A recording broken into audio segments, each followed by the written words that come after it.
Let me see you put 'em up. Reach the sky, touch the stars up above. Cause it's one time for the underdog. One time for the underdog. You got the world on your team, even if that ain't what it seems. It's one time for the underdog. One time for the underdog. Okay, hello and welcome back to my channel. This is DESSI J. I'm coming with hello guys. So this story is going to be a story time, and it is basically about a time that I was attacked while operating a motor vehicle. So we'll get into that. And it's my story to tell, so if anybody is watching and they're upset that I'm telling the story, it is my story to tell, and that's just it. So before we get into it, it's a trigger warning. If you've been abused or anything like that, it is going to be a trigger warning for you. So just click off right now. You can read the comments maybe to see if you can handle the video, but I apologize right now if this does trigger you in any way, and if it is triggering you, just remember that it is a computer and you can always just shut it off, okay? Alright, so I was attacked, I want to say roughly a month ago, and it was actually by somebody that was really close to me that I had known for years. So I'll start off, I'll give the person a name. I'm shooting with a Canon, so I'm just gonna name them Canon. So me and Canon and I have been friends for years upon years upon years. Like a sister to me, and literally a sister to me. Not even like a sister to me, a sister. Canon is my sister. But basically we had gone upstate, and we had gone to PA. So we had gone to PA for a wedding. I don't know if you follow me on Snap, and I was posting about being the makeup artist for a wedding and how I was nervous about it. So that is the event I'm talking about. I had driven up with Junie, if you remember that I peed myself to save her life story. That's my ace boom, Junie. I had ridden up with Junie, and we rode up to PA together. So Canon comes, but she comes basically with some other people. And me and Canon, we were in the same hotel, but we had different hotel rooms because I was in the hotel with Junie. Or Junie, whatever. So I was in her hotel room, and I wasn't in her hotel, I was in Junie's hotel room. So the whole trip goes by as planned, and then Canon comes to me right after the event. Like, she comes to me and she's like, hey, can I ask a favor for you? Can I ask you for a favor? And I was like, yeah, sure.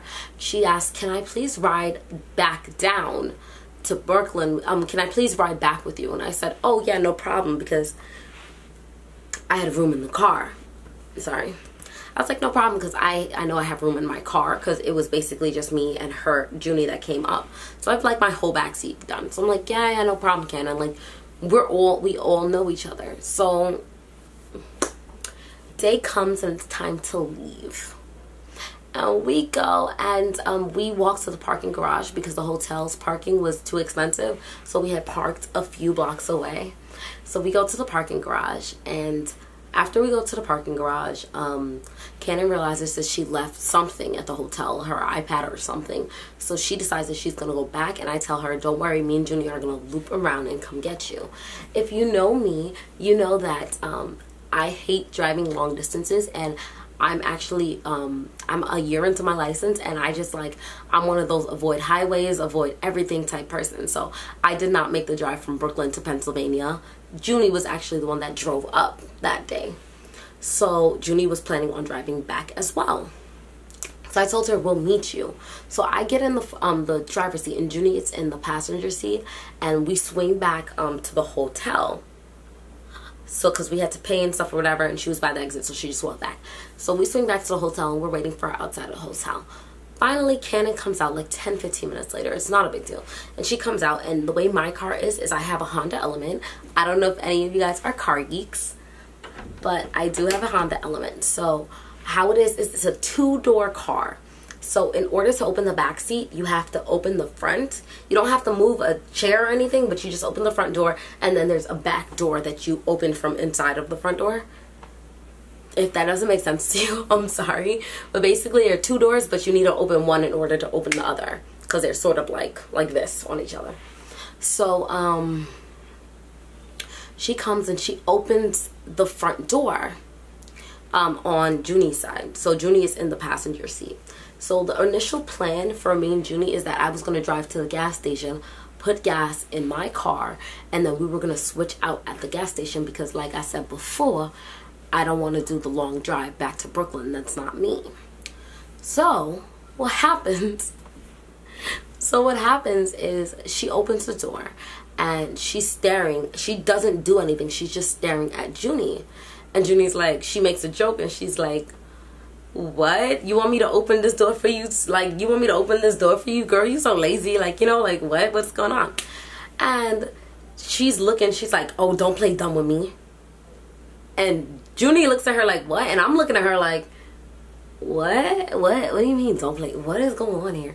And she's like, oh, get to the back. So Junie's like, oh, I'm driving. And she's like, oh, okay. And I looked at her, I was like, yeah, but that's not I was like, that's not cool. Oh, she's like, oh, gamun. So gamun in basically Haitian culture is when an adult comes, like, you're supposed to show respect to the adult.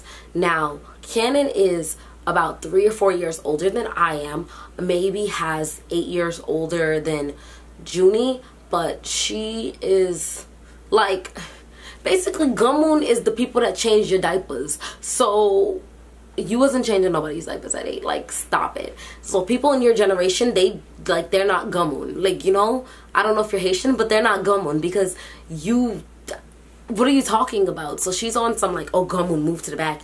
And then when Junie does say like, oh no, I'm driving, she's like, oh, okay, well, because I was about to say.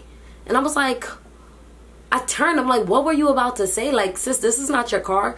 You can't be dictating what goes on in here. Like, what are you doing?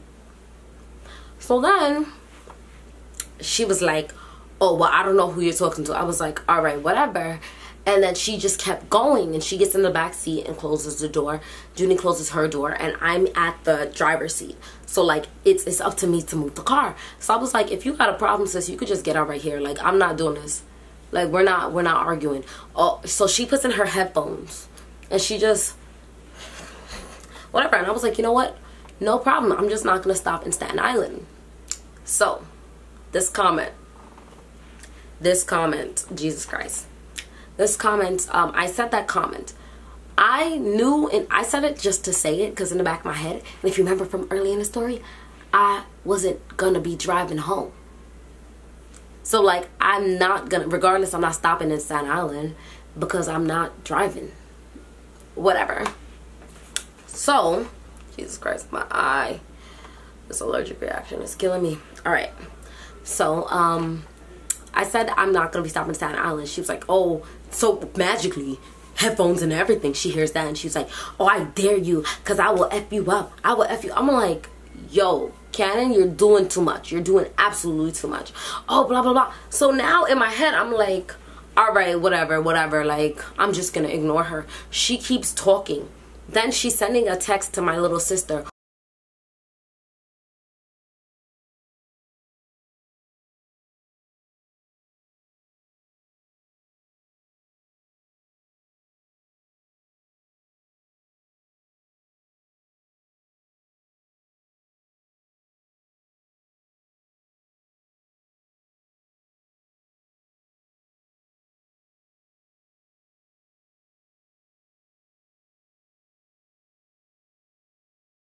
Oh, I promise you, your sister's gonna be in the emergency room.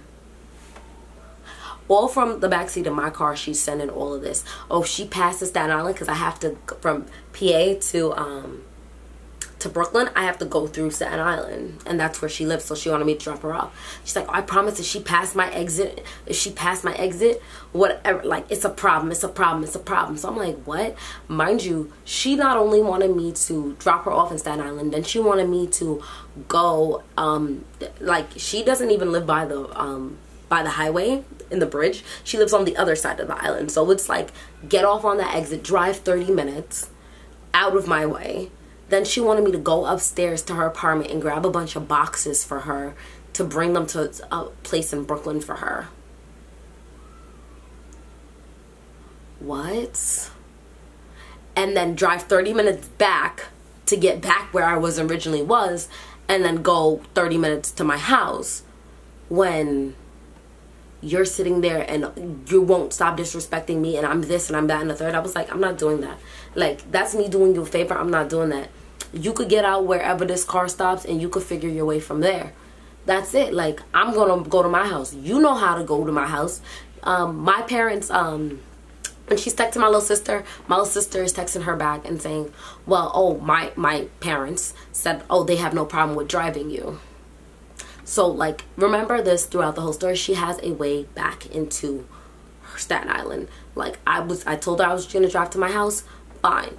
So we get to the gas station or whatever. And we get to the gas station, and Junie tries to go with the plan. And she's like, okay, well, I'm going to get in the front seat. And I looked at her. I was like, nope. Nope. At this point, no. But I'm driving this car. And I said that bold as hell, even though I know I've never done an hour, like, I've never even done an hour-long drive, let alone the 4-hour-long drive. And I was like, nope, I'm doing it today. Like, I'm doing it today. So we get in the car and I'm driving. She's, the whole time, she's cursing. She's calling people on the phone. Candace's like, oh, I'm gonna do this. I swear to God, I'm gonna punch her in the face. I swear to God. She's texting my little sister. My little sister's freaking out. My little sister's trying to call me, but I can't because I'm using my phone for the map, so I can't even talk to her. And Junie is freaking out, like, just let me drive. I'll drive her. Like, you don't have to. I'm like, no, because she's doing the most. Like, she is doing the absolute most. I'm doing you a favor right now. You didn't come up with me. I'm not the reason you were in Pennsylvania. I'm not the reason she's in Pennsylvania in the first place. I'm driving you from Pennsylvania. That's already a favor for me, and all you've done this whole time is disrespect me. All you've done. So I start my drive or whatever. Junie goes to sleep. Everything's cool in the car. She's typing away back there or whatever. My little sister is hitting me up, frantic, nervous. Oh, she said this, she said that, are you okay, is everything okay? And I'm like looking at these text messages pop up and I can't really respond. She's calling me, but my car is Bluetooth, so when she calls me it goes through the speakers. So we'll fast forward to maybe an hour or two into the ride. That's the point where I hit Staten Island. So I hit Staten Island, and right as I hit Staten Island, I don't know what woke up in Junie, but she wakes up.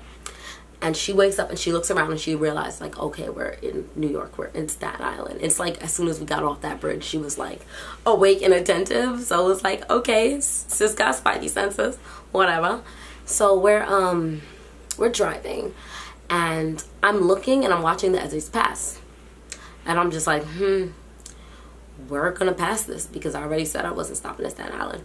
So Junie taps me and she's like, oh, I have to pee. And I looked at her. And I just looked back at the road and I didn't say anything because I said, I'm not stopping in Staten Island. Like, I already said I wasn't stopping in Staten Island. I'm not stopping in Staten Island. So I was like, you can hold it. Like, it's not stopping in Staten Island, sis. I told you, you could pee in Bay Ridge, Brooklyn. Because that's the first exit in Brooklyn. But I was like, you can pee in Bay Ridge. We're not doing this. In my head, because I don't think I said anything to her out loud. I just kind of ignored her. And she was just like, okay. And then she said it again. And I just like shrugged and like kept driving. All of a sudden, from behind me, because I'm passing these exits. I already said I was passing these exits, right? So we're at the last exit before the bridge to go into Brooklyn. And from behind me, I feel somebody grab a handful. I had braids just like this.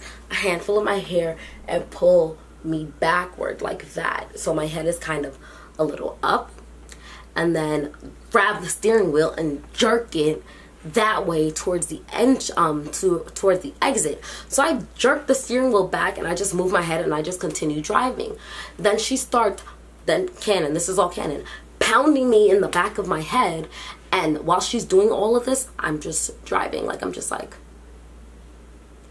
driving Miss Daisy, like, okay, whatever. Then she's jerking the steering wheel. I'm jerking it back. We're kind of all over the highway at this point because I'm like, I'm going this way. You're not bullying me into your way because you wanna, like, you're not gonna bully me into your way because you wanna, like, because you're bigger. Like, no. You're bigger and you're older, so you think you're gonna physically intimidate me into your way? Absolutely not. Starts grabbing my hair, beating me over the head with the iPad, grabbing at the steering wheel, and I'm going 60 on the highway. And I'm having to do all that. We're about to get onto a bridge, maneuvering all of this, and I'm just being hit, I'm being and she actually manages to pull out this hole. It started growing, so like, only reason I have braids right now is because sis grip game is crazy. But this whole section, basically from here to here, ends up getting ripped out my head, like ripped. And I just had to basically like just handful of my hair. Then with the handfuls of my hair, and I'll put the pictures here. With the handfuls of my hair, she then decides that she's going to sprinkle it out of each of the windows, and like, ha ha ha, she takes a picture of her hand holding my hair and texts it to my little sister and tells my little sister, like basically like serves her right. I have that text message too. I told you I got receipts. Boom, it's over there. So she does all of this and basically sprinkling hair. And I will tell you the story of how I got my revenge in part 2, and I'll finish the story and I'll let you know how it ends. So if you guys want to hear part 2, don't forget to comment down below and tell me that you're really interested in hearing part 2 of the story. You can tell me what you would have done differently or whatever. That's perfectly fine, but I can't change the past. So like, if you're mad at me for how I handled stuff, like, I'm sorry, sis, but that's literally the truth, and you don't want me to be on this channel lying to you. So I'm so sorry, but don't forget to like, comment, and subscribe, and turn that notification button on and press the little bell. You understand? Press the little bell so that way you can get notified whenever I upload, and that way you don't miss part 2. Thank you guys so much. Thanks for rocking with me, and you guys will see me a little bit later. Bye, guys.